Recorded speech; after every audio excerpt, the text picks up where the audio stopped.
Bueno, estamos, pensando que este es un espacio para conversar. Hemos venido, hablando y meditando en el libro de Hechos. Yo digo que, ¿cómo es? No es coincidencialmente. Dios en su soberanía permitió que la iglesia estuviera caminando en torno al libro de Hechos, y por un lado también con el staff de Sin Filtros. Hemos arrancado este periodo semanal también estudiando el libro de Hechos. Y bueno, esta noche la idea es que podamos tener un tiempo para conversar, para hacer preguntas. Yo no sé si hay algún formato en que... Sí hay. Sí, va a salir un QR ahí en la pantalla. Si usted de pronto durante la charla tiene alguna pregunta, puede ahí... Si de pronto usted quiere hacer la pregunta pues con micrófono, pararse y hacer la pregunta, también está abierto. Entonces, si de pronto quiere hacer la pregunta, levanta la mano y alguno del grupo pues le hacemos llegar un micrófono, ¿vale? Entonces, no sé si empezamos entonces con el texto. Ajá. Vamos a orar y pues ponemos este tiempo en las manos de Dios. Amado Dios, ponemos este tiempo en tus manos. Enséñanos, guíanos a través de tu Espíritu Santo, a través de tu palabra, que es inspirada por ti para enseñarnos, para guiarnos, para redarguirnos, para mostrarnos el camino. Señor, muéstranos de tu gracia, de tu amor, a través de esta palabra, en el nombre de Jesús. Amén. Entonces, vamos al texto, Hechos 20, 18 al 38. Voy a leer la Biblia de las Américas. Dice: Cuando vinieron a él, les dijo: Vosotros bien sabéis cómo he sido con vosotros todo el tiempo, desde el primer día que estuve en Asia, sirviendo al Señor con toda humildad y con lágrimas y con pruebas que vinieron sobre mí por causa de las intrigas de los judíos. Como no rehuía declarar a vosotros nada que fuera útil, y de enseñaros públicamente y de casa en casa, testificando solemnemente tanto a judíos como a griegos del arrepentimiento para con Dios y de la fe de nuestro Señor Jesucristo. Y ahora, he aquí que yo, atado en espíritu, voy a Jerusalén sin saber lo que allá me sucederá, salvo que el Espíritu Santo solemnemente me ha dado testimonio en cada ciudad, diciendo que me esperan cadenas y aflicciones. Pero en ninguna manera estimo mi vida como valiosa para mí mismo, a fin de poder terminar mi carrera y el ministerio que recibí del Señor Jesús para dar testimonio solemnemente del Evangelio de la gracia de Dios. Y ahora, he aquí, yo sé que ninguno de vosotros, entre quienes anduve predicando el reino, volverá a ver mi rostro. Por tanto, os doy este testimonio en este día de que soy inocente de la sangre de todos, pues no rehuí declarar a vosotros todo el propósito de Dios. Tened cuidado de vosotros y de toda la grey, en medio de la cual el Espíritu Santo os ha hecho obispos para pastorear la iglesia de Dios, la cual él compró con su propia sangre. Sé que después de mi partida vendrán lobos feroces entre vosotros, que no perdonarán el rebaño, y que de entre vosotros mismos se levantarán algunos hablando cosas perversas para arrastrar a los discípulos tras ellos. Por tanto, estad alerta, recordando que por 3 años, de noche y de día, no cesé en amonestar a cada uno con lágrimas. Ahora os encomiendo a Dios y a la palabra de su gracia, que es poderosa para edificaros y daros la herencia entre todos los santificados. Ni la plata, ni el oro, ni la ropa de nadie he codiciado. Vosotros sabéis que estas manos me sirvieron para mis propias necesidades y las de los que estaban conmigo. En todo os mostré que así, trabajando, debéis ayudar a los débiles y recordar las palabras del Señor Jesús, que dijo: más bienaventurado es dar que recibir. Cuando terminó de hablar, se arrodilló y oró con todos ellos, y comenzaron a llorar desconsoladamente, y abrazando a Pablo, lo besaban, afligidos especialmente por la palabra que había dicho de que ya no volverían a ver su rostro, y lo acompañaron hasta el barco. Amén. Amén. Ah, pues no sé si arrancamos quizás con una intervención corta de alguno de los, pues, de los dos, donde nos cuenten de ese texto que acabamos de leer, cuál sería como el versículo clave o para entender un poco cómo es que Pablo persevera en la gracia del Señor. Si quieres, Adam. Ya han estado estudiando el texto anterior, saben el contexto de lo que está pasando aquí, con quién está hablando Hemos Pablo, venido, por ejemplo. O sea, hemos venido con textos anteriores, pero está bien que nos des un contexto. sí, porque sería bueno saber cómo a quién se está dirigiendo él, ¿cierto? Y en qué momento está él, ¿verdad? Él está en su tercer viaje misionero y entonces está de regreso hacia Jerusalén y tiene un poquito de afán, si ustedes miran como versículos atrás también. Y bueno, pero sin embargo, a pesar del afán, él quiere hablar con los ancianos de las iglesias de Éfeso. Pero como él estuvo varios tiempos en Éfeso, varios años, pasar por ahí pues implicaría como una visita algo larga, ¿cierto? Porque pues todos los hermanos, toda la gente en la cual él había pastoreado, entonces él no iba a tomar el tiempo para quedarse, digamos, visitando a toda la gente y invita a que bajen a Mileto los ancianos, ¿cierto? Y ese es como el contexto aquí de él tener como este discurso o este tiempo, estas, como pueden ver, estas últimas palabras, ¿cierto? Porque él dice, no me van a volver a ver, pero no quiere irse sin dejarles estas palabras, ¿cierto? Estas instrucciones a los ancianos, que son como los, digamos, los pastores de las iglesias en Éfeso, ¿cierto? Sí, un poquito como de contexto ahí para ayudar a entender cuál es, de dónde nace, pues, como su corazón, que está compartiéndole a los pastores ahí, ¿cierto? Sí. Sí, y de pronto el verso 24 es para mí como un verso muy importante, si ustedes pueden mirar ahí en la escritura, pero en ninguna manera estimo mi vida como valiosa para mí mismo. Eso es casi como un manifiesto filosófico de su vida, a fin de poder terminar su carrera y el ministerio. Es muy interesante que hace esa distinción, que recibí del Señor para dar testimonio solemnemente del Evangelio de la gracia de Dios. Y por supuesto, este es, yo diría, como el corazón de lo que a él le hace pensar en cómo aguanta la vida, ¿no? Um, cómo logra sobrevivir a tantas dificultades que tuvo, y su ministerio fue constantemente rechazado, primero por los judíos, después otros que no eran judíos lo persiguieron, y él hace esas listas que algunos autores las llaman las listas negras de Pablo, que cuántas veces estuve en naufragio, cuántas veces fui azotado, cuántas veces estuve a punto de morir, etcétera, etcétera. Y ahí uno ve un poco como qué filosofía de vida es la que sostiene a una persona, que las cosas no se le dan a pedir de boca, sino que realmente sirve a Dios en medio de mucho dolor y mucha adversidad. De este verso también es desde donde nosotros hemos construido lo que llamamos en el Redil las 5G. No sé si yo le preguntaría a usted qué son las 5G para nosotros, y no son esas carreteras que están haciendo en las montañas. Pero si usted cuando entra ve un letrero en ese pared, allá hay una gran pancarta. Si recuerdan, es una frase que tiene 5 palabras por la letra G. Eso llamamos 5G. Eso viene de ahí, de acá, ¿no? Que vivimos el Evangelio de la Gracia con gratitud, gozo y generosidad para la gloria de Dios. Y esto tiene mucho que ver con la experiencia de Pablo con relación a la epístola a la iglesia de Éfeso. La iglesia de Éfeso tiene el privilegio de estar entre, quizás podríamos casi decir, de la iglesia del Nuevo Testamento, de la que más información tenemos.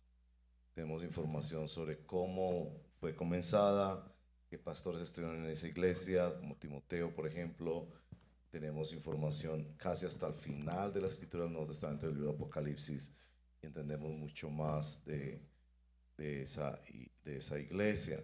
Era una iglesia muy estratégica en ese momento. Yo tuve la oportunidad de estar en la ciudad de Éfeso, que es de las pocas ruinas de la cultura greco-romana, que se conserva una ciudad casi completa, no digamos completa con todos los techos y eso, pero sí las estructuras del gran anfiteatro, de la gran biblioteca, de los baños públicos, y todavía hay lugares que en el suelo está marcado el ictus, que era un símbolo que usaban, a veces un símbolo, a veces eran las palabras, la palabra pez, pero era realmente una sigla de que era una de las primeras confesiones o credos por los cuales murieron muchos de ellos en esa misma ciudad, que sufrieron persecución. Pero una ciudad moderna era como decir una gran metrópoli como Nueva York o Londres o no sé, estas grandes capitales del mundo con las últimas cosas de tecnología.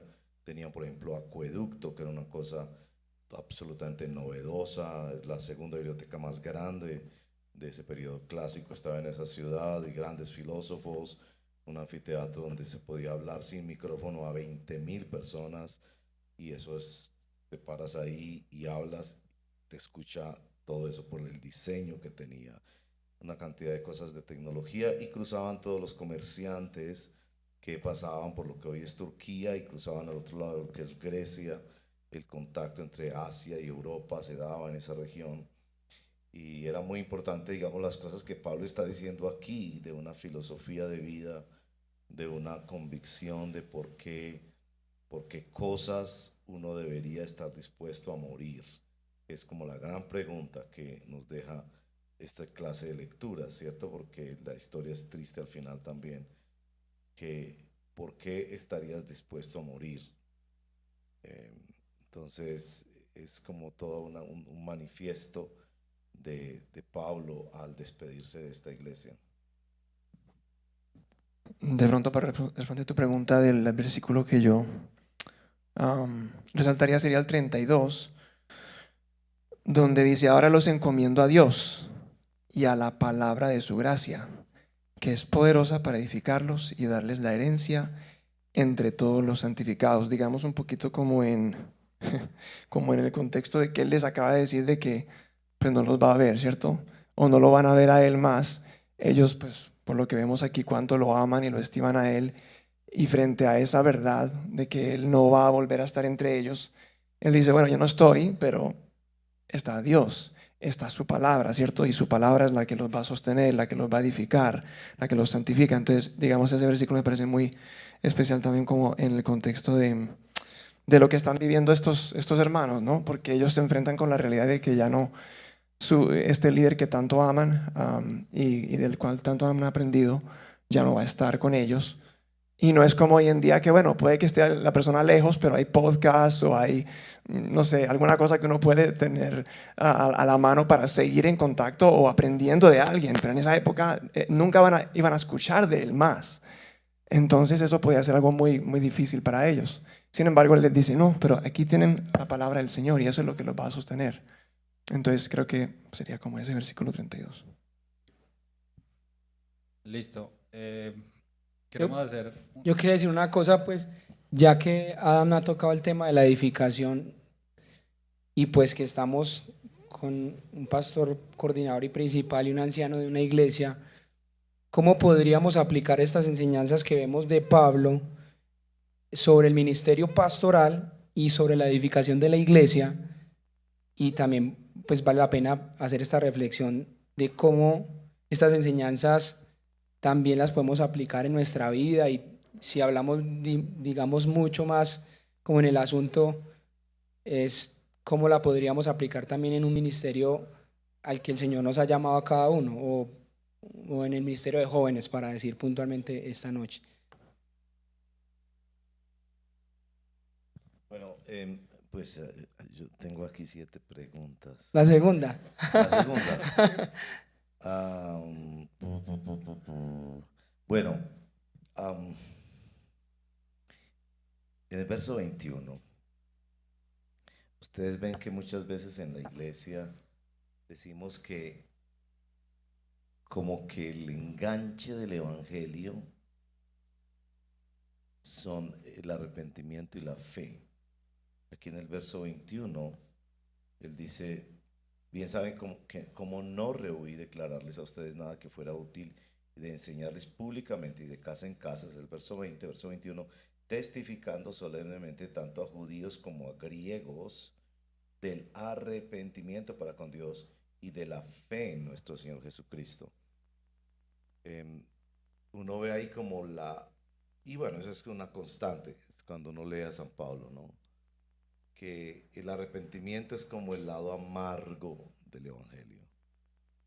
Es como la espada del Espíritu que vive como clavada sobre el alma, revelando nuestra verdadera condición de pecado.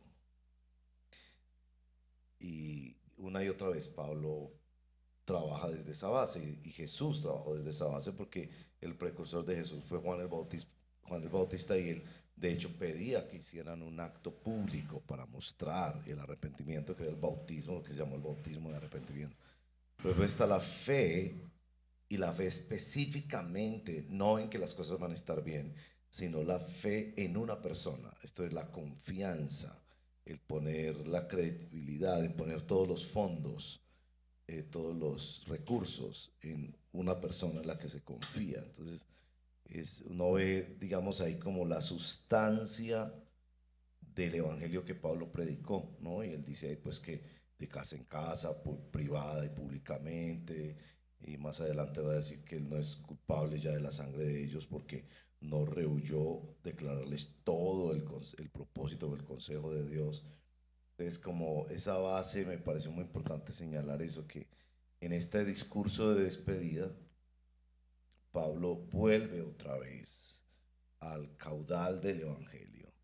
Y por eso decimos aquí que el Evangelio no es el ABC, sino que el Evangelio es de la A a la Z, que el Evangelio no son los primeros pasos, sino que el Evangelio es toda la vida, y el Evangelio no es una escala que se pasa para seguir a otra escala, sino que el Evangelio es el eje en el cual gira toda nuestra vida y todas nuestras acciones, vidas, pensamientos circulan en torno a dejar que Dios señale mi pecado ahí, pero me convoque y me dé la fe para creer que Dios puede usar este vaso de barro, que era un condenado que iba al infierno y ahora puede ser usado y bendecido, amado, cuidado como un hijo de Dios.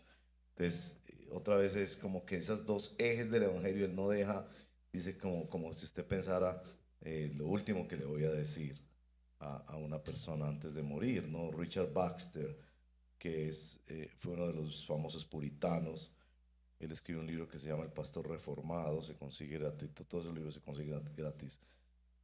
Él dice que el que predica el Evangelio es como un moribundo hablándole a otro moribundo. Este discurso tiene ese sabor porque él les va a decir más adelante pues que no lo van a volver a ver y por eso terminan en la playa llorando, porque él tiene esa palabra profética de que no iba a volver otra vez a Éfeso o las cercanías de Éfeso y no lo volverían a ver jamás a él. Y Pablo aquí no tiene más que 50 y algo de años.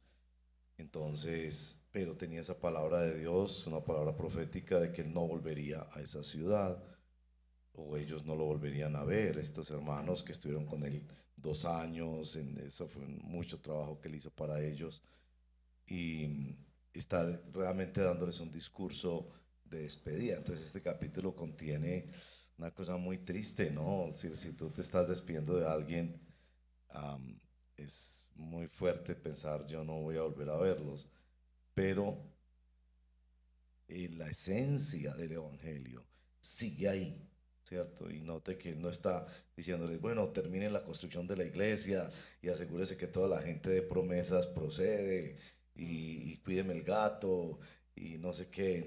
Esas cosas podrían ser importantes de alguna manera, pero él aquí en este discurso deja como muy claro la esencia del Evangelio por un lado y, como veremos más adelante, también algunas prácticas saludables de lo que es un verdadero pastor cristiano. Quizás pensando como en el versículo 20 donde menciona que no Dice, bien saben cómo no rehuí declararles a ustedes nada que fuera útil y de enseñarles públicamente y de casa en casa, como pensando como en esos dos aspectos de lo que es pues la fe cristiana, ¿cierto? Y nuestro crecimiento.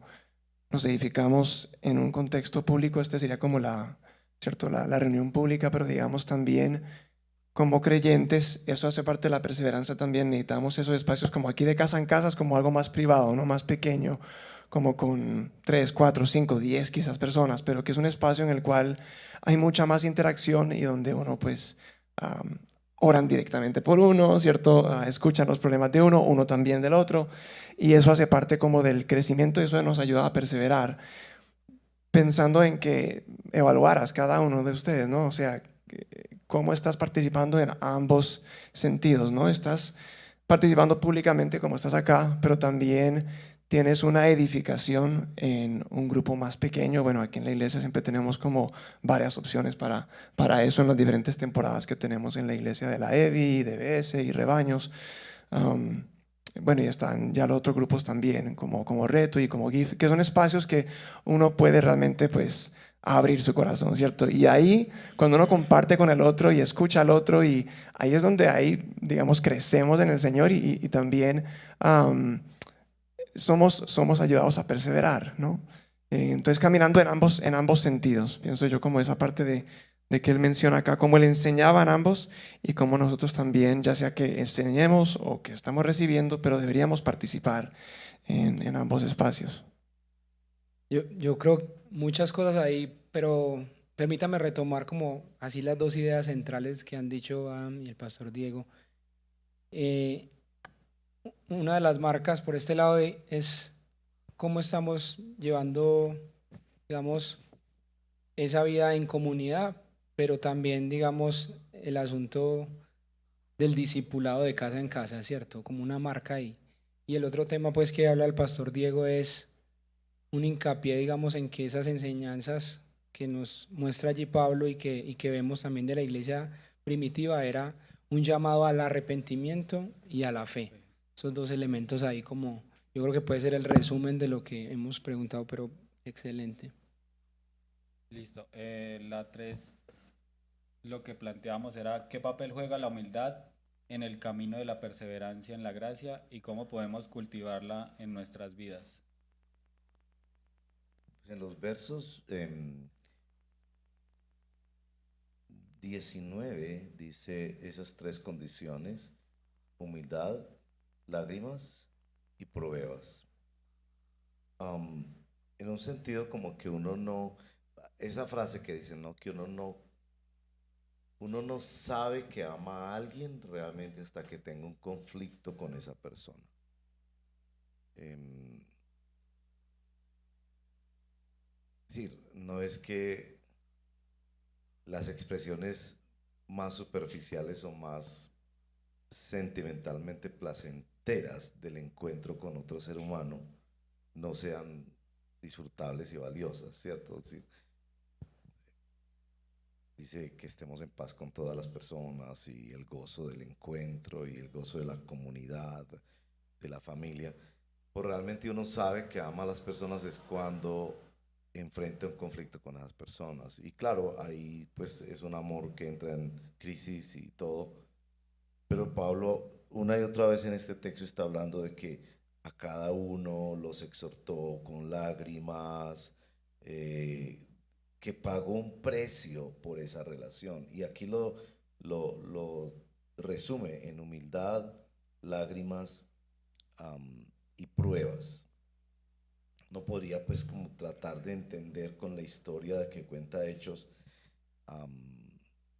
por ejemplo, lo humillados que ellos fueron cuando ahí llegan a Éfeso y bueno, les reciben, pero después hay todos estos tumultos y este gran templo de Diana, de los Efesios, de Artemisa, y bueno, ellos sufrieron mucho, pues siendo un ciudadano romano, siendo todo un gran pensador y yendo a llevarles el Evangelio, pero que él no tomó como una retaliación.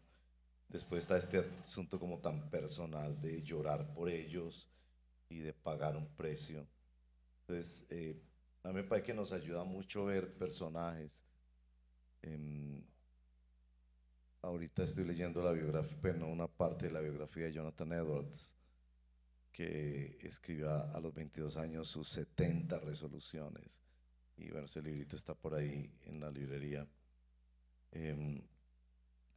¿Cómo es de importante? Yo diría para ayudarnos de conocer estos hermanos en la fe que Dios usó para establecer la primera iglesia en todas esas localidades. Yo diría que una de las cosas que nos ayuda es leer mucho la biografía de estas personas, ¿cierto? David Brainerd, o recientemente les recomendé el libro Spurgeon, y casi siempre están marcados porque fueron personas que sufrieron por amar a la iglesia, por amar inclusive a aquellos que todavía no eran iglesia, pero confiaban que Dios iba a abrir una iglesia ahí en medio de esos indígenas o de ese país o de esa población donde ellos iban. Entonces yo pues pensaría que un texto como estos no es como un retrato de un buen pastor, y que nos ayuda mucho seguir esos ejemplos, ¿no? Seguir esos ejemplos, porque nosotros somos seguidores de ejemplos. Y en las redes sociales y todo, estamos llenándonos todo el tiempo de seguir ejemplos en la ropa, en los gustos, en el estilo, en el lenguaje. Como volver a estos relatos y ver, pues esas tres condiciones son como muy, muy importantes para uno. Entonces yo me referiría básicamente a decir, ¿qué nos ayuda?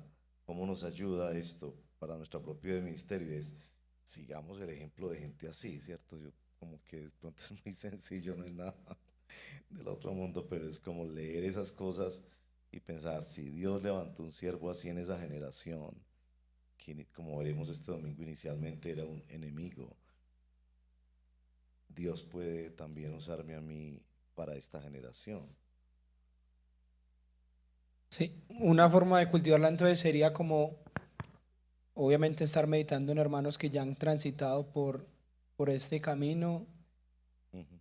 meditar en ellos, en de qué manera afrontaron el periodo de vida que Dios les permitió vivir y seguir como esos pasos, ¿no? Ajá. Aquí tengo mis notas también otra cosita. En el verso 22 dice, ahora yo atado en espíritu. Y me gustaría preguntar, es decir, eso de atado en espíritu, porque en este mundo del lenguaje de la guerra espiritual se supone que los únicos que atan son los Ahí nos espíritus, ataron, vea. los espíritus demoníacos, ¿cierto? Entonces y todo el discurso pues que liberar las ataduras y todo. Y yo creo que hay un lugar para orar por personas y que la iglesia ore en la autoridad de Jesucristo para la liberación de los oprimidos por el diablo.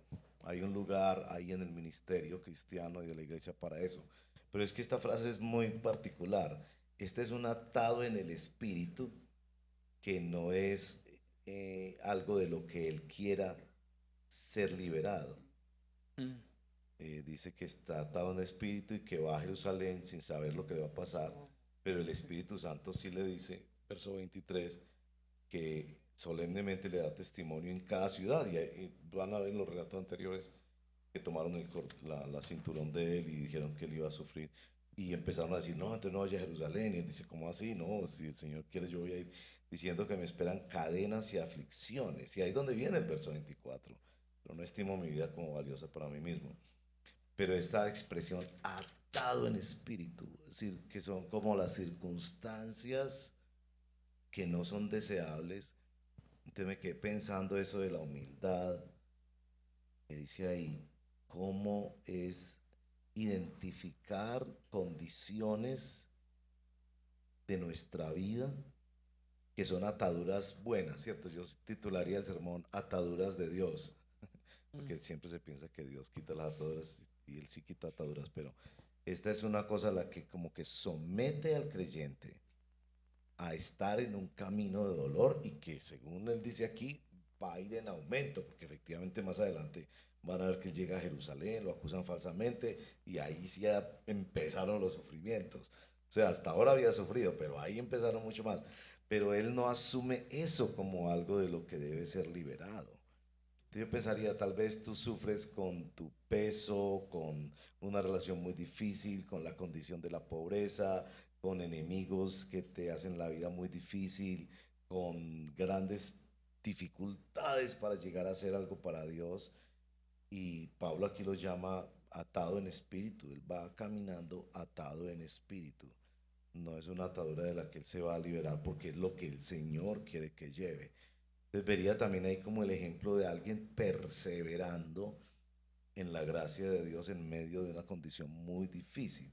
Uno quisiera entender más el pensamiento de Pablo en cuanto a qué quiere decir con eso atado en espíritu. Y si alguna vez esa atadura en espíritu que los llevó a sufrir a Jerusalén, y ahí va todo ese proceso judicial que los lleva prisionero a Roma.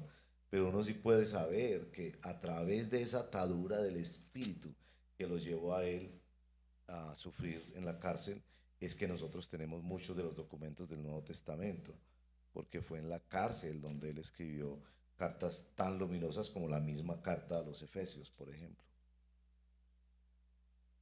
Está bien decir, digamos, o interpretar que a medida que este camino de seguir al Señor, digamos, y de perseverar, la manera en cómo crecemos en humildad es porque hay marcas de sufrimiento en la vida del cristiano. Sí, y tal vez es que la generación que nos ha tocado vivir a nosotros, en mi opinión, pero creo que acompaño a muchos que tienen mucho más respeto y más autoridad en decir eso. Nos ha tocado vivir la generación más pobre espiritualmente que ha conocido este continente en el mundo evangélico.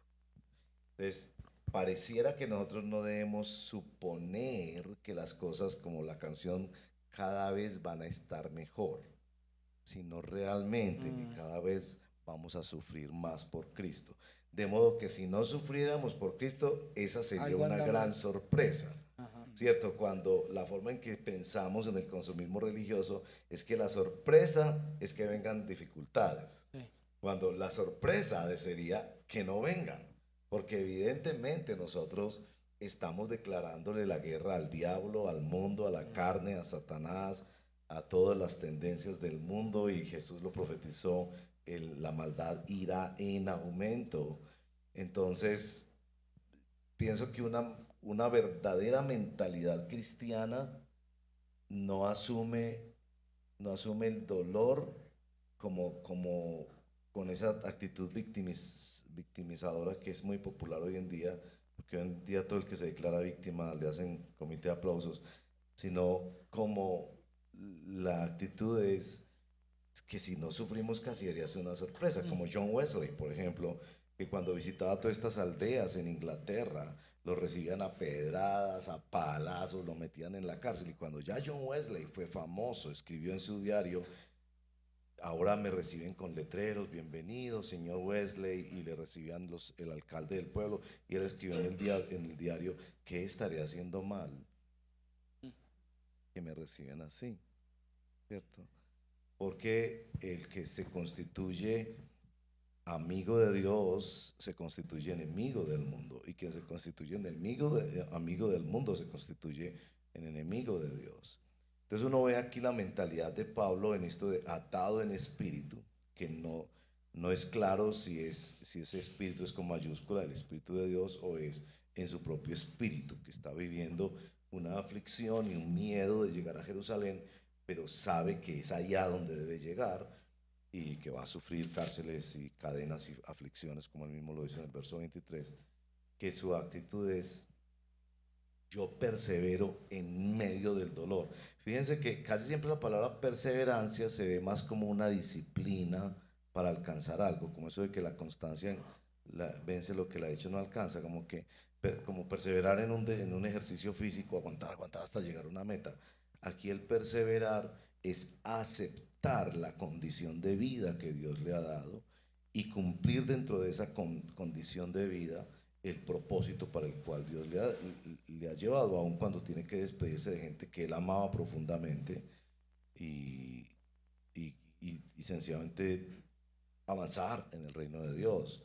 que él había podido, con todo lo que lo querían en Éfeso y lo hermosa que era la ciudad de Éfeso, quedarse pues ahí como que cuiden el viejito que fue el que fundó la iglesia. Y aún así él sigue su camino hacia donde el Espíritu lo está llevando y asume el dolor como parte natural de quien es de otro reino y tiene otra ciudadanía y vino aquí a otra cosa. Um, Vamos ahí, pero... en cuanto al, No, no. en cuanto a la humildad, estaba pensando en como en el carácter de Pablo y algunas cosas que podrían ser como, pues como que indican si tenemos un corazón humilde o no, que pues puede aplicar a todos, pero que lo vemos también en la vida de Pablo, como por ejemplo es la gratitud. Si yo tengo un corazón agradecido, como el que reconoce que todo lo que tengo lo he recibido, ¿cierto? No que nace en mí como mis talentos o mis dones o mis virtudes, no es que es algo mío y que yo soy la fuente de eso, sino que lo he recibido de Él. Esa actitud de gratitud puede ser un indicio de humildad ahí, ¿cierto? Y lo vemos mucho en Pablo, ¿no? O sea, en sus cartas siempre está como agradeciendo al Señor, está agradeciendo a los hermanos. Era un hombre agradecido. Y, y también, a pesar de toda su influencia y su fama que llegó a tener, pero era humilde, ¿no? Entonces, y bueno, y la otra que estaba pensando era el servicio. Él aquí está sirviendo a estos hermanos. O sea, él tenía como digamos, una ruta. Él iba para Jerusalén, estaba llevando estas donaciones que llevaba de parte de los gentiles a los pobres en Jerusalén. Y él, no sé, no tenía tiempo para pasar por Éfeso, pero sí quería invertir, servir a estos hermanos, ¿cierto? Entonces, el servicio, yo no sé, o sea, si podemos pensar, a veces ponemos como categorías en cuanto a áreas en las que servimos, ¿cierto? Hay tipos de servicio que son como más honrosos o más visibles o menos, ¿cierto? Y podemos decir, bueno, yo estoy dispuesto a servir en esta área, pero no en aquella, ¿cierto? Yo no haría eso. Um, entonces, como el que dice, no hay ninguna cosa tan pequeña que yo no pueda hacer, ¿cierto? O sea, tan insignificante que yo no pueda hacer. Entonces, eso puede ser un indicio como de una actitud de servicio, o tan grande también. No hay ninguna área tan grande como es decir, tanto esfuerzo que requiera tanto tiempo que yo no esté dispuesto a hacer también, ¿cierto? Entonces, creo que pueden ser como unas marcas, ese tema de cultivar como la gratitud, cultivar el servicio. um, y también una especie de como de evaluación, autoevaluación, ¿cierto? Si yo, ¿cómo es mi corazón en cuanto al servicio? Hay cosas que yo no estoy dispuesto a hacer porque me parecen demasiado difíciles o porque son demasiado sencillas, ¿cierto? Cualquiera de los extremos, o insignificantes. Y entonces ahí está pues como el orgullo, ¿no? Entonces, bueno, sí, como esas cositas que vemos mucho en Pablo. Yo quería pues, preguntar algo precisamente cuando estaba leyendo el texto, y es en base a la cuarta pregunta que dice, ¿cómo podemos seguir el ejemplo de Pablo al compartir el Evangelio y discipular a otros a pesar de las dificultades y los desafíos que se puedan surgir? Yo pensaba ahorita, pues pensaba en ese, cuando lo estaba leyendo, era realmente en el presente. Vemos a Pablo que los amonestó, que les dijo que él ya no, que no era responsable en cierta manera de la sangre de ellos, que ya había hecho su labor de discipularlos, de formarlos, y yo los llevaba al tiempo de ahora. Y yo pensaba, pues realmente ahorita en la sociedad, como ahorita decíamos, en la sociedad que vivimos, es muy difícil a una persona confrontarlo con la verdad. Es decirle, eso que tú estás haciendo es pecado, eso pues no está bien delante de los ojos de Dios. La persona lo va a tomar como un insulto. O sea, ¿cómo nosotros podemos llevar ese carácter de Pablo para decir las cosas como él las decía? Porque dice que los amonestaba con lágrimas, me imagino que le diría las cosas sin pelos en la lengua. ¿Cómo nosotros podemos tomar ese carácter de él para muchas veces, ya sea en el trabajo, en la universidad, bueno, en el sector en que nosotros estemos, para compartir el Evangelio, la verdad del Evangelio? A veces decimos, no, pero sin lastimar a la otra persona, no sé, o sea, yo a veces pienso mucho en eso. Si yo conozco una persona que está viviendo en unión libre, que está en pecado, ¿cómo hago para llegar a esa persona, darle el mensaje de salvación, decirle que lo que él está haciendo está mal, sin pensar que la otra persona obviamente se va a sentir Te va a dejar de ofendida? hablar después de esa vez. Exactamente. Entonces, eso es como un dilema que uno ve en esta sociedad, que obviamente lo que decíamos ahorita es una sociedad muy frágil, de que cualquier cosa que uno le diga lo puede de una vez decir, ¿usted por qué me está juzgando? ¿Usted quién es para decirme eso? Bueno, si no, Y sin ir lejos, no, cuando de pronto un pastor le dice algo a una de sus ovejas y se toca porque el pastor le dijo eso y yo ya no me congrego acá o lo que sea. Sí, y este es como en Efesios capítulo 4, es que Pablo tiene esta dupleta de este binomio de la verdad en amor, ¿no? Dice, para que crezcan y sigan la verdad en amor. Esas dos cosas, ¿no? Y yo creo que aquí hay un ejemplo muy bonito de eso, porque usted ve a Pablo aquí siendo muy serio en decir, yo no he rehuido, 2 veces, en el verso 20 y en el verso 27, no rehuí de declararles a ustedes, verso 27, no rehuí de declararles todo el propósito o consejo de Dios, ¿cierto? O sea, no presentó un evangelio superficial. Algunas de las iglesias que son muy atractivas para los millennials hoy en día son iglesias donde no se habla de moral, por ejemplo.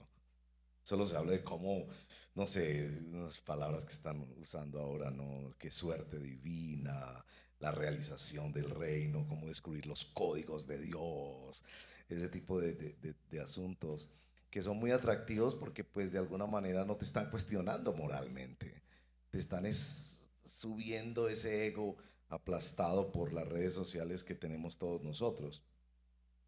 Entonces, aquí es un caso de una prueba que sí está diciendo la verdad, como a un amigo diciéndole a una amiga no aborte, o a un amigo no uses drogas, o no gastes tu dinero en esto, no veas pornografía, no maltrates a tu esposa, no seas irrespetuoso con tu papá y tu mamá. O sea, le está diciendo la verdad. Y Pablo está diciendo, yo no rehuí de eso. Pero al mismo tiempo, miren que en este verso donde dice las lágrimas, el verso 31, amonestar a cada uno con lágrimas. Y menciona las lágrimas también en el verso 19. Creo que hay otro punto donde menciona las lágrimas.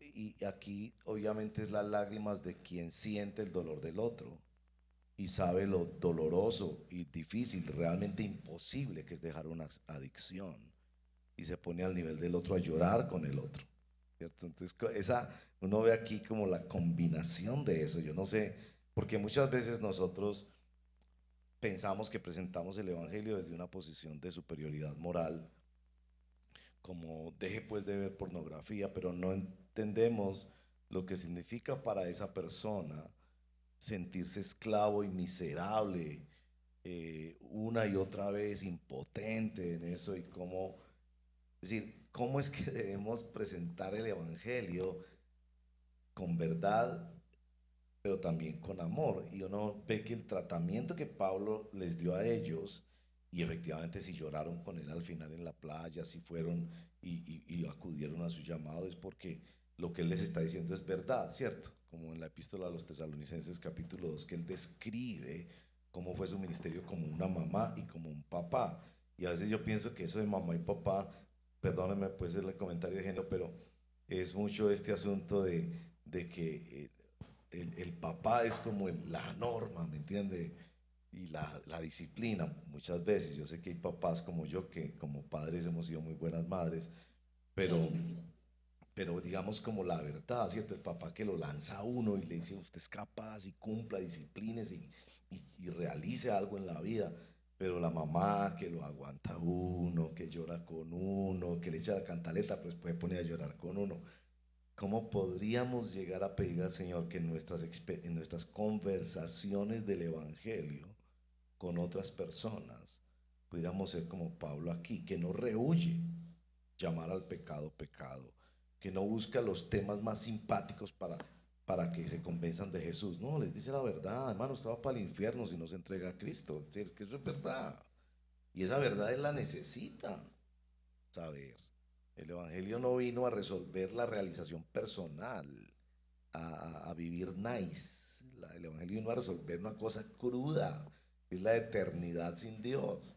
Él necesita saber esas verdades, pero ¿cómo las podemos decir de una manera que lloremos con el otro y entendamos su realidad? Y que la otra persona acepte nuestras lágrimas. Y yo creo que estas no eran lágrimas de cuando él dice con cada uno de ustedes, de amonestar a cada uno.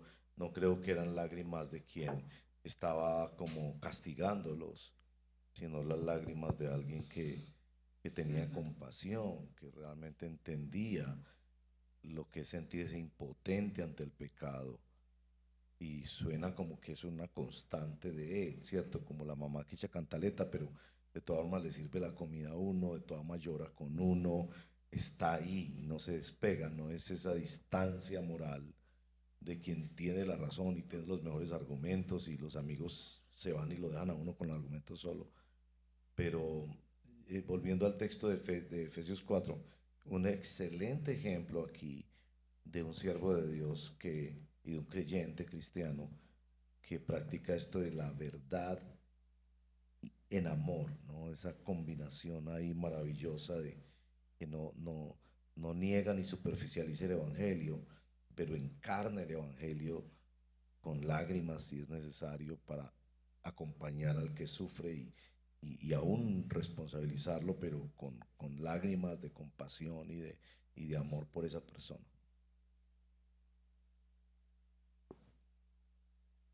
No, básicamente, pues esa era mi respuesta. Era el texto que usó el pastor, eso era básicamente lo que yo tenía pensado decir, así que... no, pero sí, simplemente como recalcar la parte de la relación. A veces, sí, puede que sea a veces nuestro lugar o no confrontar de alguna manera u otra, pero si la relación de base, como aquí vemos, como entre Pablo y los ancianos, ¿cierto? Está ese elemento del amor y está el elemento de la verdad. O sea, ellos no tienen duda de que lo que Pablo le está diciendo, así sea difícil recibirlo, lo dice por amor, ¿cierto? Entonces, ese es como nuestro desafío, yo creo. Cuando vamos a decir algo que va a confrontar, también chequear nosotros mismos. ¿Yo por qué estoy diciendo esto? ¿Lo estoy diciendo para atacar y criticarle? ¿O porque me incomoda lo que está haciendo? ¿O lo estoy diciendo porque realmente me duele que está ofendiendo a Dios, ¿cierto? Así como básicamente lo que está diciendo Pablo, ¿no? Entonces, en el tema de las lágrimas y que realmente me conmueve que alguien esté ofendiendo al Señor de esta o aquella forma. Entonces, que lo que está detrás de mi llamado de atención sea el amor, sea realmente mi preocupación porque él o ella honre a Dios. Básicamente eso. Digamos, siguiendo ese ejemplo de Pablo y Éfeso, como pues no se trata de dar tips prácticos ni nada de eso, pero qué cosas, digamos, podemos nosotros como iglesia o, digamos, cómo podemos fomentar la unidad y el cuidado mutuo dentro de una comunidad como esta, mientras intentamos caminar fieles a Dios en la perseverancia. Pues aquí hay muchas indicaciones. De hecho, me estaba acordando en este momento que hay un hermano que es pastor y dirige un movimiento de plantación de iglesias en el sur de Londres, que escribió un libro sobre estos versitos. Todo el libro es sobre estos versitos. Se llama el ADN del Evangelio. Y esboza una cantidad de características, ¿cierto? Algunas ya las hemos mencionado. Déjeme mencionar, por ejemplo, aquí un concepto claro de la iglesia. Verso 28. Esta es la iglesia por la cual Dios derramó su sangre. Y los comentaristas de este texto mencionan que aquí se habla de la sangre de Dios. O sea que en el griego lo que está diciendo, esta es la pastoral, la iglesia de Dios, la cual él compró con su propia sangre. Es decir, la sangre fue sangre de Dios. Es como para decir el valor que tiene la iglesia. Y bueno, ahí le estás diciendo a ellos que ellos fueron puestos por el Espíritu Santo como obispos para pastorear la iglesia de Dios. El valor de la iglesia de Dios. Pero al mismo tiempo, el verso 29, la vulnerabilidad de la iglesia de Dios. Que después de mi partida vendrán lobos feroces entre ustedes que no perdonarán el rebaño. Entonces, por un lado, tips prácticos. Valorémonos como hermanos. Es decir, pensar que por ti se derramó la sangre de Dios. Es decir, que Dios mató a Dios, que suena, pero es así, en la teología es así. Dios mató a Dios para que tú pudieras ser mi hermano en Cristo y para que yo pudiera ser mi hermano en Cristo, tu hermano en Cristo. Wow, es decir, no somos poca cosa. Puede ser que para el mundo estamos en un cuerpo afligido, enfermo, empobrecidos, bueno, todas las cosas que podemos vivir en este mundo a punto de morir, lo que sea, o que no nos vamos a volver a ver de personas que amamos mucho, pero el valor del pueblo de Dios es eso de que Él compró ese pueblo con su propia sangre, pero simultáneamente la vulnerabilidad. Entonces, uno es como el amor y el aprecio por la iglesia, el otro es échele ojo a la iglesia. O sea, en una iglesia ahí dice que pueden salir lobos rapaces, lobos feroces, que no van a perdonar el levaño, que de entre ellos mismos, y aquí le está hablando a ancianos de la iglesia, se levantarán algunos hablando cosas perversas para arrastrar a los discípulos tras ellos. O sea, no siendo ingenuos, teniendo el ojo puesto en la Biblia, un ojo en la Biblia y otro ojo en el púlpito o en las reuniones.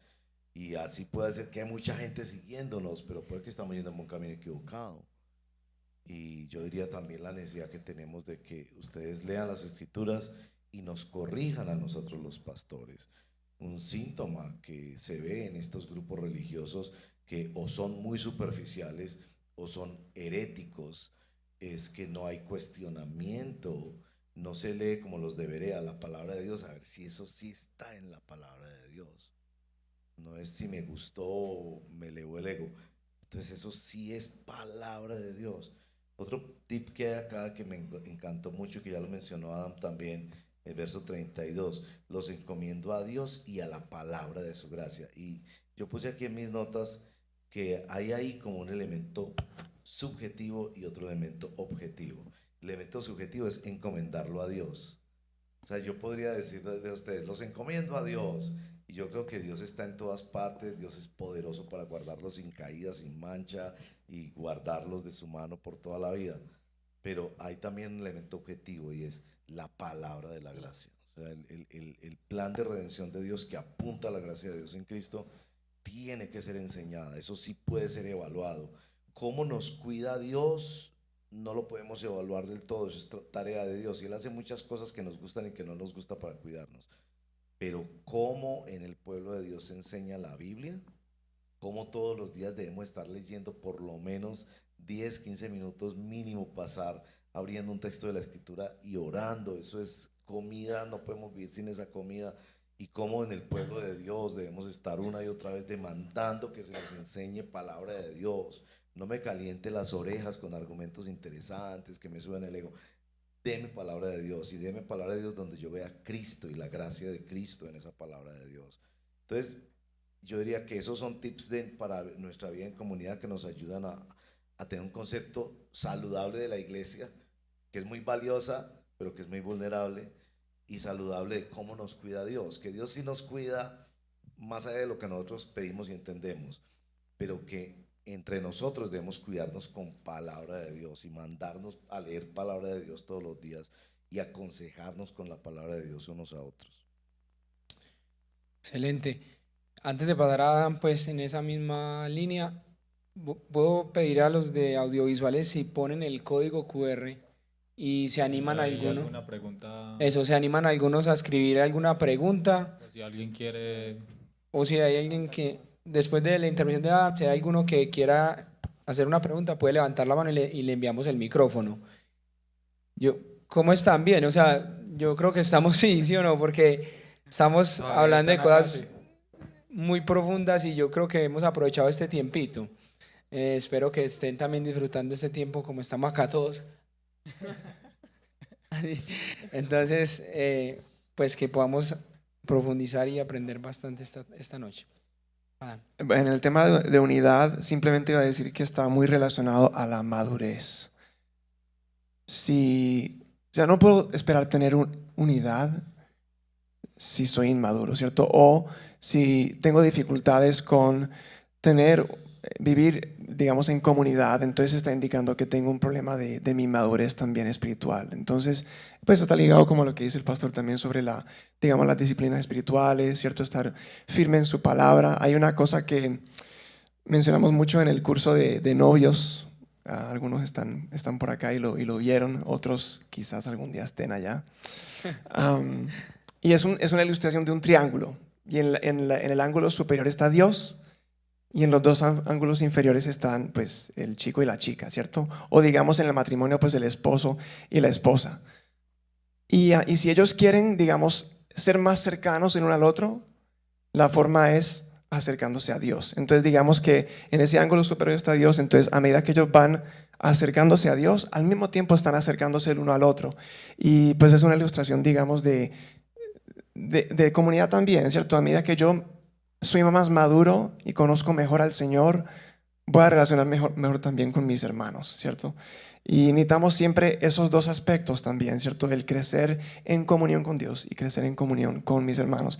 Si a Dios me creo así, te creo así, necesitamos a Dios y necesitamos al otro. Entonces, pues el tip sería ese, ¿no? Como crecer en la madurez, en la parte espiritual con el Señor. Excelente. Yo quiero tocar otra parte y es en cuanto a el tema de la confianza. En la pregunta 6 dice, ¿cómo podemos confiar más en Dios y depender menos de nuestras propias fuerzas y habilidades mientras perseveramos en la gracia? Ahí vemos el ejemplo de Pablo, de lo que decía el pastor Diego, de que él estaba atado, que iba a ir y que lo iban a perseguir, a golpear, bueno, todas las persecuciones. O sea, él ya sabía lo que le iba a pasar, pero aún su confianza seguía enfocada en que ese era el propósito que Dios tenía. Muchas veces, hablo de manera personal, tenemos una decisión que tomar y dudamos porque pensamos, no, por ahí tal vez no me van a salir las cosas bien, o no sé, o sea, como que el sufrimiento es algo que el ser humano trata de evitar, o lo hablo por mí, para no pasar por alguna dificultad. ¿Cómo hablo personalmente, cómo uno puede tomar ese ejemplo de saber que iba a sufrir, de que iba a ser golpeado, de que iba a pasar por dificultades y aún así su confianza seguía firme de que ese era pues sabía que ese era el camino y no tenía otra sino seguir por ahí? Entonces, ¿cómo no disvariar entre el sufrimiento y la confianza en Dios, de que eso me haga dudar de, ¿será que sí es por acá? Pero tal vez me vayan a tener una dificultad económica, no sé, cualquier dificultad. Yo simplemente diría, pues quizás es muy sencillo, pero la mirada pues está en Cristo, ¿no? Quizás lo dije ahorita en la parte de cómo contrastar ese versículo 25 y 32. En el 25 él dice que no lo volverá a ver o no lo volverá a ver a él. Y en el 32 él dice, pues tienen al Señor y su palabra. Él los está como tratando de, pues digamos, podemos caer en eso y quizás yo he caído en eso, en desviar la mirada hacia alguien o hacia alguna situación, ¿cierto? O hacia algo en el mundo. Y ahí es donde perdemos ya el enfoque, ¿cierto? Y ahí es donde empezamos como podemos patinar fácilmente ante el sufrimiento o ante alguna adversidad o algo. Pero si la mirada está puesta en Cristo, como vemos claramente que Pablo tiene la mirada puesta en Él, porque Él dice, no importa lo que me pase, ¿cierto? Yo estoy, es para servirle a Él, ¿cierto? Entonces Él tenía bien claro eso, su mirada puesta en el Señor, pero fácilmente nosotros podemos desviar la mirada. Y aquí pues Él les está animando a tener su mirada puesta, aunque no lo dice así, pero de alguna forma los pone como en esa situación. ¿Por qué Él tiene que decirle que no los van a volver a ver, ¿cierto? ¿Por qué Él menciona esa parte? Bueno, no sé exactamente, pero quizás el hecho de les está forzando también como no van a depender de la próxima visita de Pablo, ¿cierto? La próxima, vamos a esperar hasta que Él vuelva.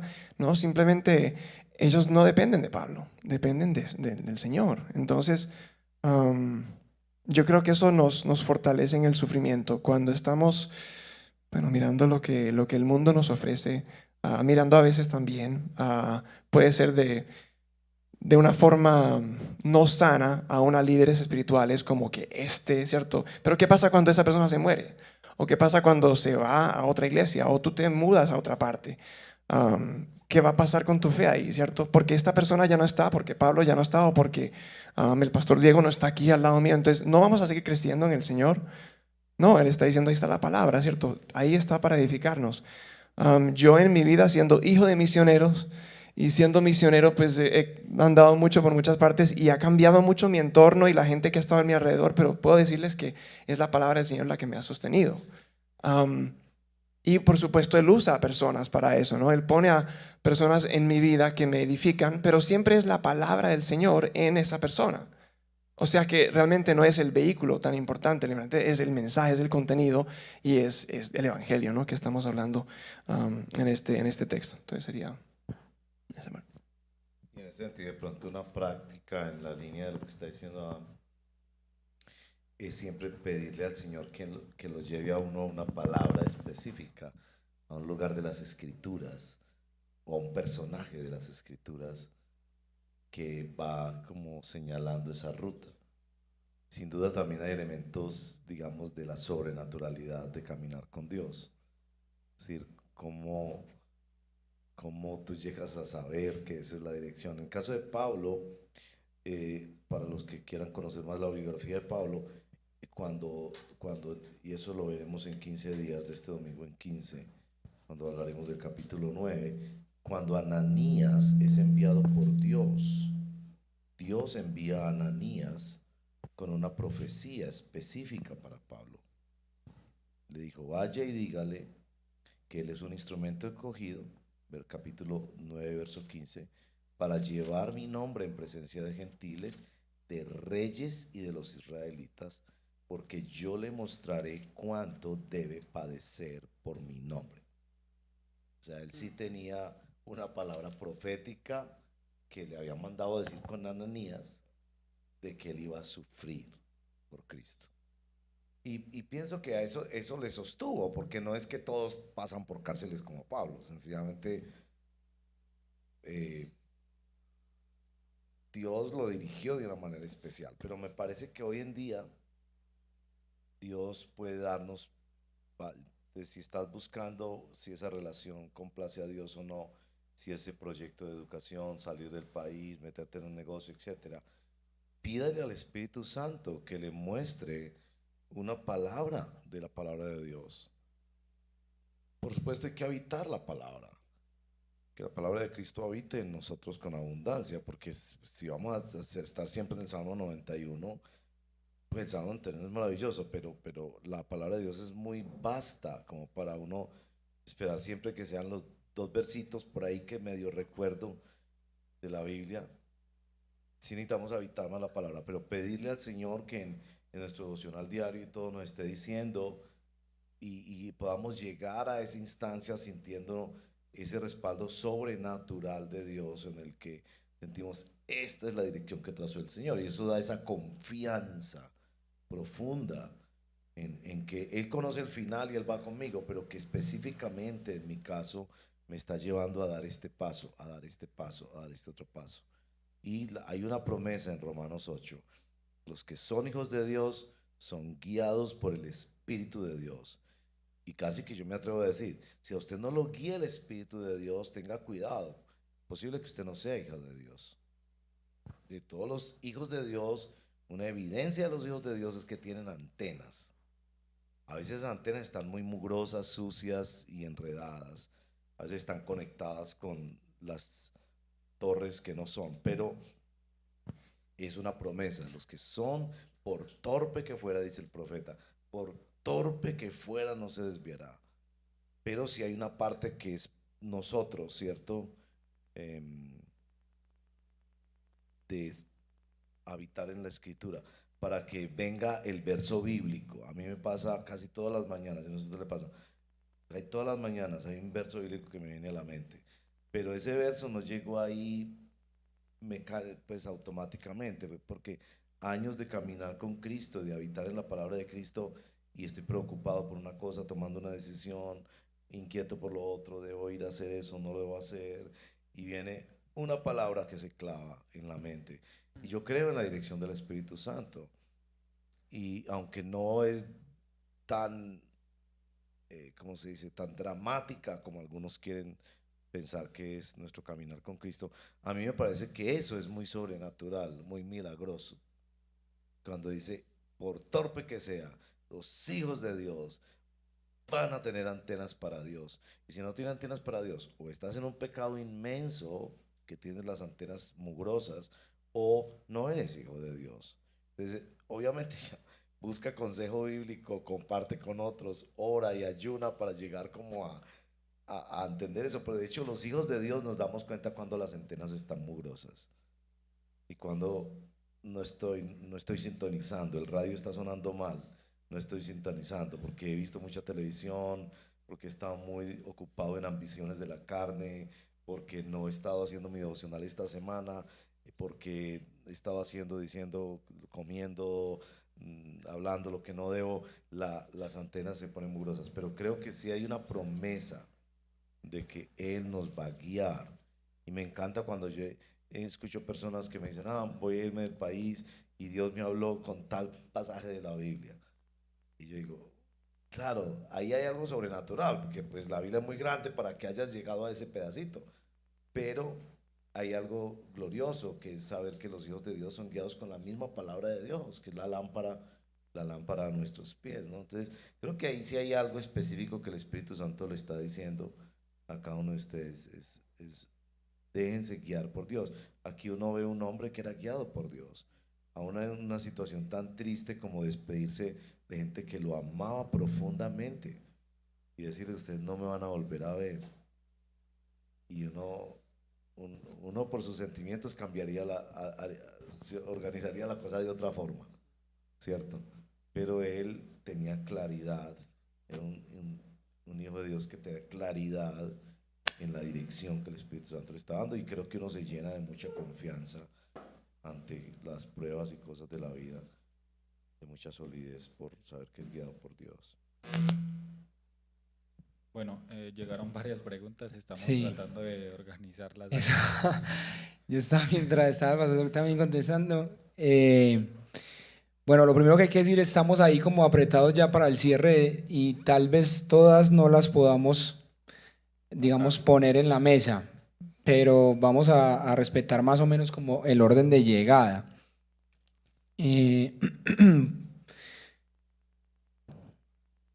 Pastor, yo creo que es importante, venía acá hay una, esta afirmación que parece ser que generó un poco de varias preguntas, un poco de controversia.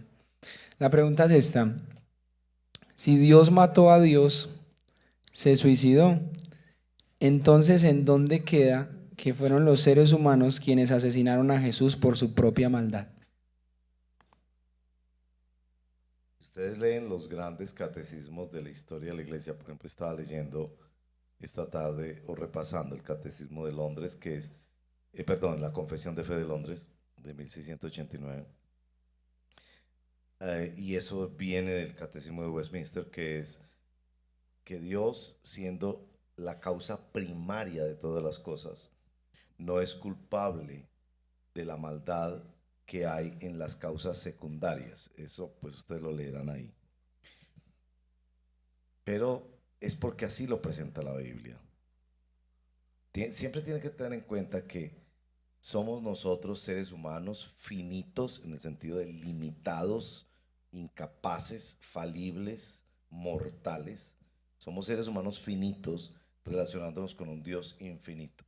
Entonces, cuando usted lee, por ejemplo, las repetidas acusaciones que aparecen en el libro de Hechos, en los primeros discursos de Pedro, claramente Pedro en su discurso dice que Jesús murió por el previo conocimiento.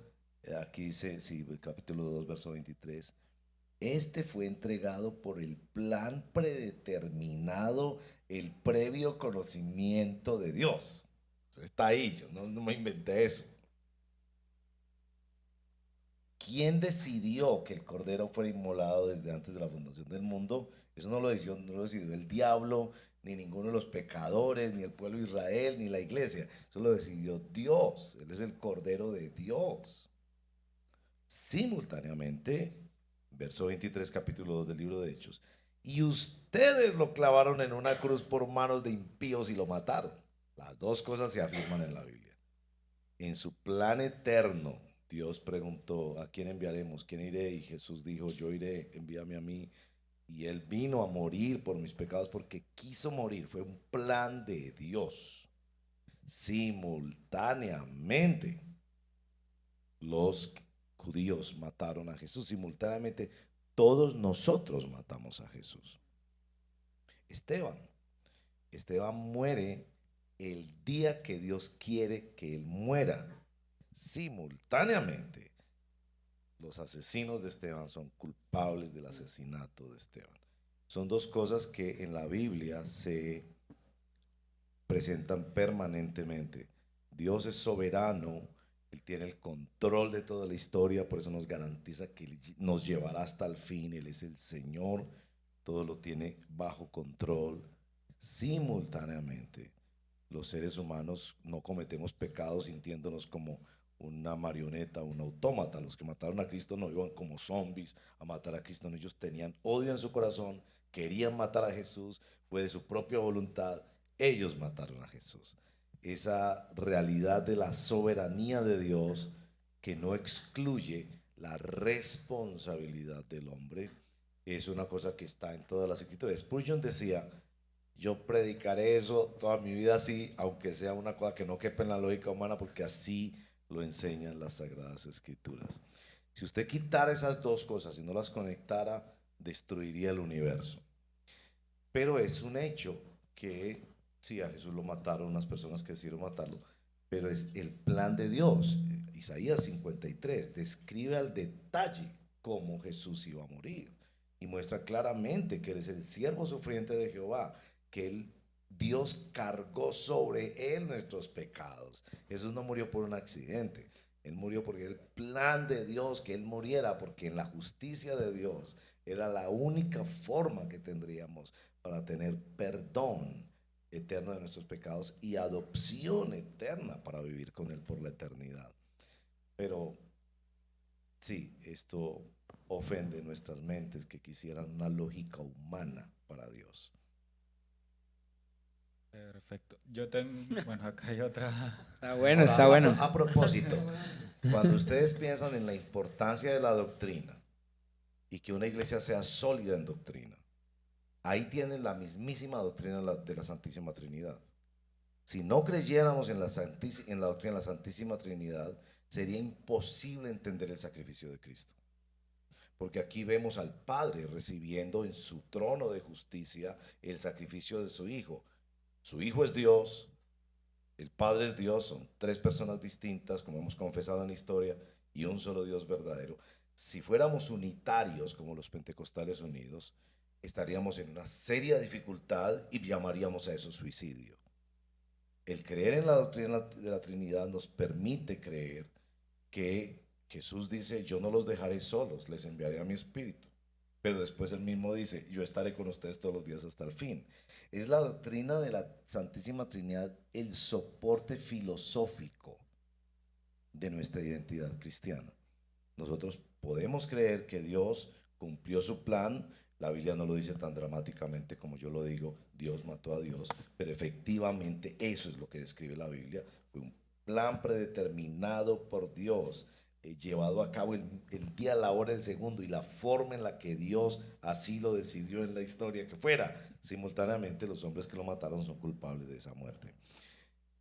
Pero es el Padre que cargó en el Hijo el pecado de todos nosotros. Si no tuviéramos la doctrina de la Santísima Trinidad, esto sería una locura. Y ahí es donde ustedes empiezan a hacer clic en la importancia de tener una fe como fue dada a los santos, una fe apostólica, una fe que se sustenta en la palabra de Dios y no en las suposiciones y palabras elegantes, simpáticas que algunas iglesias que están llegando a esta ciudad están tratando de predicar. Necesitamos asegurar que nuestra fe sea la fe bíblica. De lo contrario, ustedes tendrían razón en decir que Dios se autosuicidó a sí mismo. Bueno, aquí llega una pregunta que dice, tengo un amigo que está emocionalmente muy mal, entre paréntesis, él no es creyente, y me habló sobre sus problemas, pero no sé cómo ayudarlo. Quiero mostrarle la gracia de Dios, pero no quiero ser muy dura ni ofenderlo y que se termine sintiendo peor. ¿Qué debo hacer?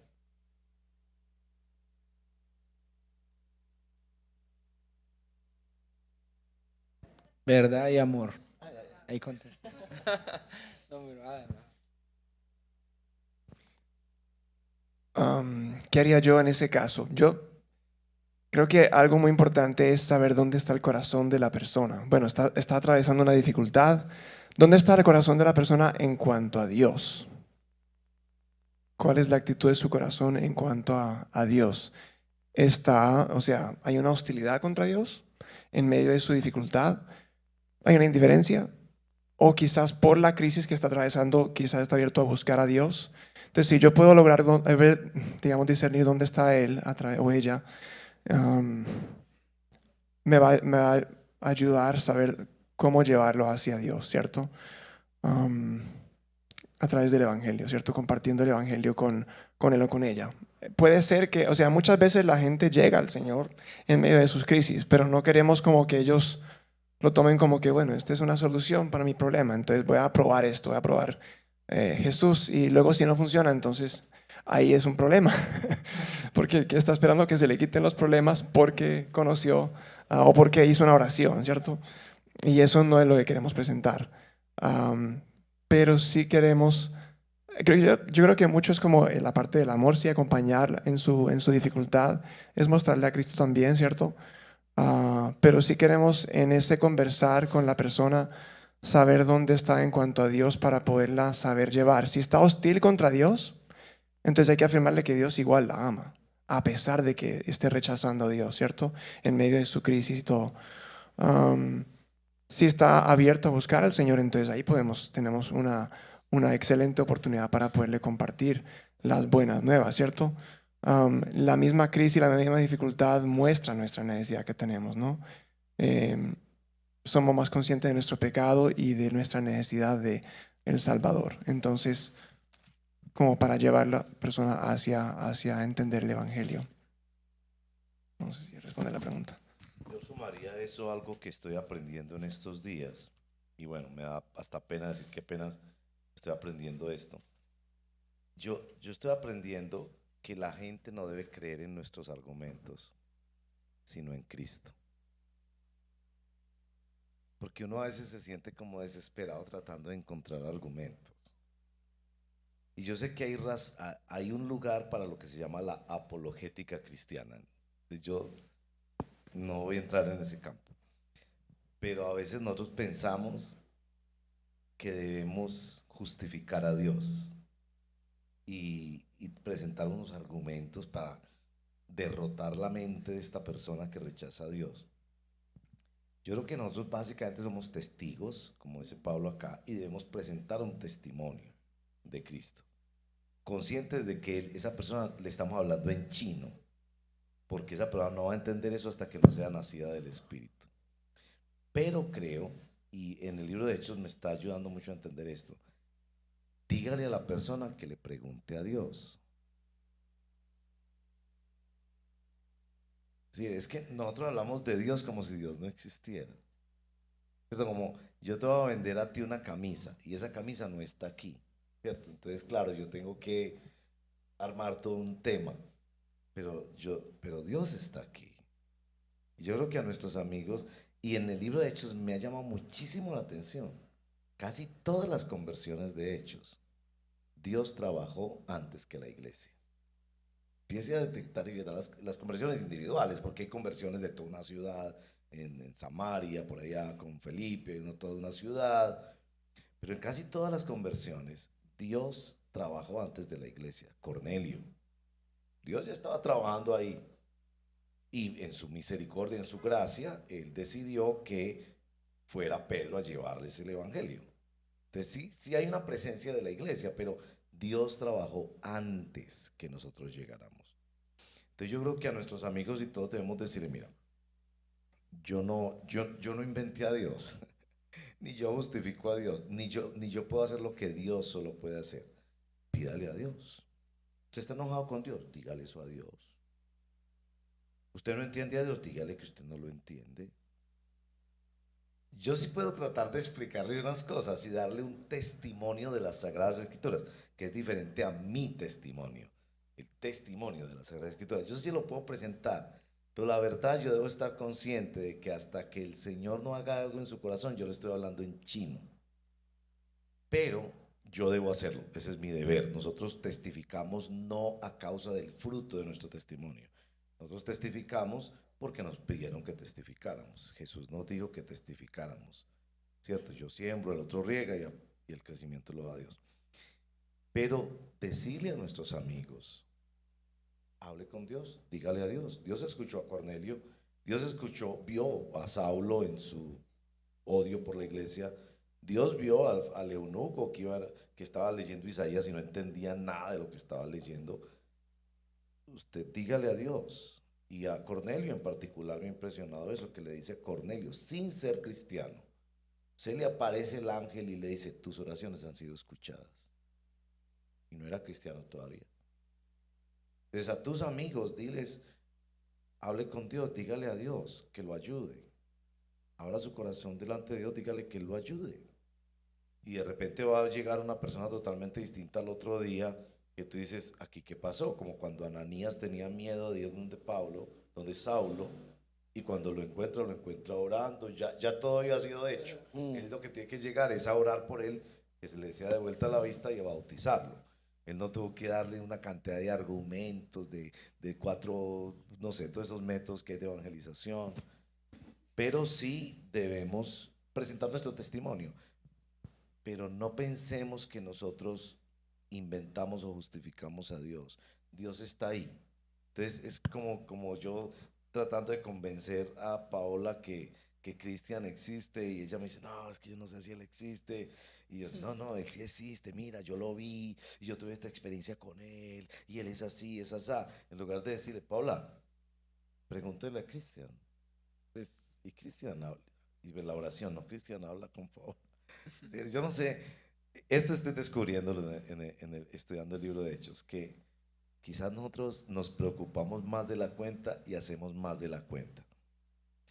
Y deberíamos decirle a nuestros evangelizados, hable con Dios. Yo sé que esto es muy raro para usted, pero hable con Dios, pregúntele a Dios, quédese con Dios, dígale lo que hay en su corazón, pídale, y quizás acompañarlo, quizás porque él no sabe cómo hacerlo, pero dejar a Dios tomar un lugar en la evangelización. Dejar a Dios tomar un lugar. Y sí, no es para nosotros no hacer nada. Yo creo que sí, esa compasión. De hecho, cuando escuchaba la pregunta pensaba, ahí hay una, parece que es una chica, ¿no? Ahí hay una hermana en Cristo que tiene compasión por su amiga. Eso, yo diría, mira, eso ya es suficiente. Pues yo creo que Dios ve tu corazón y todo. Pero me pareció muy bonito eso, o sea, que estás cargada al ver un amigo o una amiga sufriendo. Esa ya es una compasión evangelizadora. Pero dile a tu amigo, oiga, pídale a Dios, hable con Dios. Dios está aquí, Dios lo escucha, Dios sabe mucho mejor lo que usted está viviendo. Háblele y verá que Dios se manifiesta, como vemos en todos estos casos que les digo. Bueno, no sé si, o sea, ya por el tiempito, pues yo quiero decir dos cosas para tomar un tiempo para orar y cerrar este servicio del Señor. Y hay varias preguntas, digamos, que a mí me parece que podemos en algún sentido conversarlas. Digo podemos, obviamente no sabemos quién las escribió, ¿cierto? Ustedes saben que eso tiene esa ventajota. No sabemos quién las escribió, pero quiero invitarte para que si tú deseas con alguien, pues con alguien del staff de jóvenes o incluso con algún anciano o pastor, te quieres acercar y conversar esa inquietud que tienes, esa pregunta, lo puedas hacer, digamos. Y yo estoy seguro que todos vamos a estar dispuestos para sacar el rato y sentarnos y conversar un poquito sobre estos temas. Voy a hacer la última y vamos a orar. ¿Cuál sería la dinámica para orar? Yo estoy seguro que todos hemos aprendido esta noche, entonces digamos, de manera libre, hacemos cortas oraciones al Señor agradeciéndole por lo que hemos aprendido. Y puedes levantar tu voz ahí donde tú estás sentado y lo hacemos así como hermanos en Cristo. ¿Listo? Si muchos universitarios están ofendidos con la religiosidad de la iglesia, ¿confrontarlos con su pecado los hará venir a una congregación? ¿O es mejor abrir congregación en su propio contexto? No sé si Adam o los dos. A ver, es que definitivamente tenemos que cuidarnos de pretender que adaptando el Evangelio vamos a tener más fruto.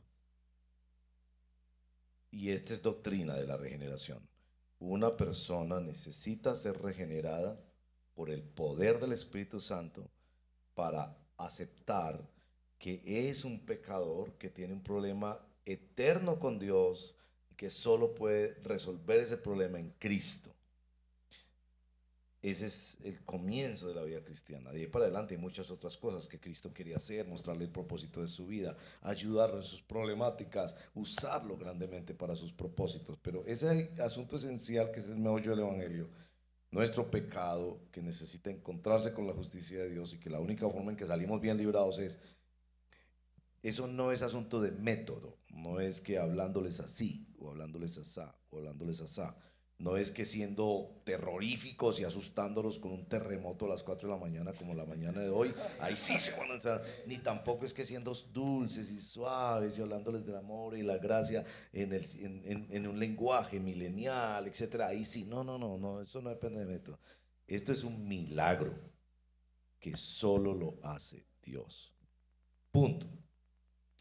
Ahora, formas de hablar, sí, yo creo que cada generación, cuando dice que David sirvió a su generación, cada generación encontrará formas de extender el amor de Dios, de hablar del amor de Cristo y de cumplir nuestro deber de ser testigos. Hay personas que nos escuchan muy moralistas, muy antropocéntricos, muy haga esto, haga esto, haga esto, haga esto, y eso no es lo que sus oídos van a permitir, por lo menos una conversación sensata sobre el Evangelio. Por supuesto, hay personalidades, hay modelos de iglesia, y yo creo que Dios en su infinita misericordia perdona todas nuestras incapacidades y usa diferentes modelos de iglesia. Pero digamos que lo que hay que decir en principio es, no es asunto de método. Diciendo que debemos estar abiertos a toda clase de formas siempre que no violen la ética bíblica. Sí, porque podríamos, pues, no sé, pagarles por venir a nuestras reuniones y, no sé, por salir al frente y llorar, no sé. Hay cosas que éticamente no son aceptables. Sí debemos decir que todos los métodos deben ser revisados a partir de su... Yo, por ejemplo, estoy siguiendo 3 iglesias aquí en la ciudad, muy mileniales, muy mileniales. Y entre más escucho a sus predicadores, más me preocupa la ausencia de un llamado al arrepentimiento y a la fe en Cristo. Hablan de temas interesantes, pero tengo que reconocer también que hay un lenguaje para esta generación que yo quisiera aprender. Entonces sí, debemos estar dispuestos a ir mejorando la forma en que le presentamos al mundo. Miren, el gran testimonio del Nuevo Testamento es que ninguno de ellos prácticamente tenía como su idioma madre, como su lengua materna, el griego. Casi todos los escritores del Nuevo Testamento son judíos que hablaban arameo, que habían sido educados en hebreo, porque escribieron el Nuevo Testamento en griego. Eso es como si nosotros hiciéramos nuestro culto y decidiéramos hacerlo en inglés. Algunos, como Pedro, mal griego. Él necesitó ayuda para escribir sus epístolas. Porque ellos se dieron cuenta que esa generación era la generación donde el inglés de esa época era el griego. Esa era la lengua más densa, más capaz de comunicarse filosóficamente, más capaz de cruzar fronteras, escribir. Y Dios los respaldó. El Nuevo Testamento, inspirado por el Espíritu Santo, quedó consignado en una lengua que algunos creen que Jesús sí la conoció, pero no la habló.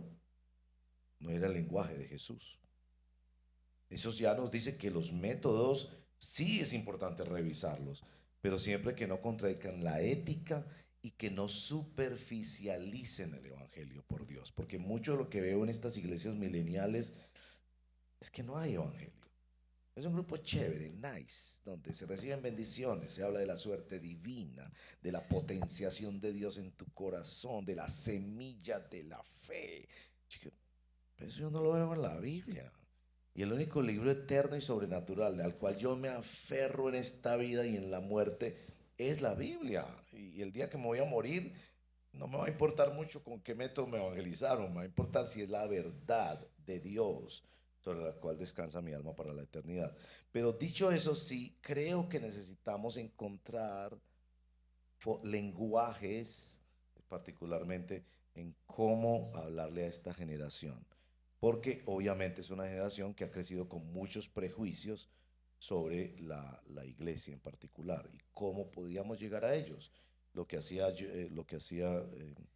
Cristian en los parques, ¿no? Ir y cantar en los parques, y muchos jóvenes decían, ¿por qué están cantando eso? Y se ven contentos cantando eso. Era un lenguaje, otro contexto, otra forma de llegar. Sin cambiar el evangelio se puede hacer eso. Y creo que ahí sí debemos desafiarnos a buscar nuevas formas de comunicación. Pablo se iba a las sinagogas, en estos grandes anfiteatros y estos, ¿cómo se llamaban?, donde él hablaba, en estos espacios públicos. Uno lo ve a él tratando de encontrar formas de comunicación, y creo que ahí hay un llamado para nosotros también. ¿Quieres agregar algo? Creo que sería muy, muy similar, pero simplemente como decir que, hablando del método, o sea, según el método sí puede lograr mucho más seguidores, ¿cierto? Más seguidores, pero no discípulos. Entonces esa es la diferencia ahí. El tema es, ¿cuántos seguían a Jesús? Mucha gente seguía a Jesús, porque estaban impresionados porque, bueno, multiplicaba comida, ¿cierto? Comida gratis, no sé, ven por tu milagro. Entonces la gente, pues, digamos, llegaba, ¿cierto? Pero ¿eran discípulos? Bueno, algunos. Entonces, sí, no es el método, es la obra del Señor a través del Evangelio en la persona.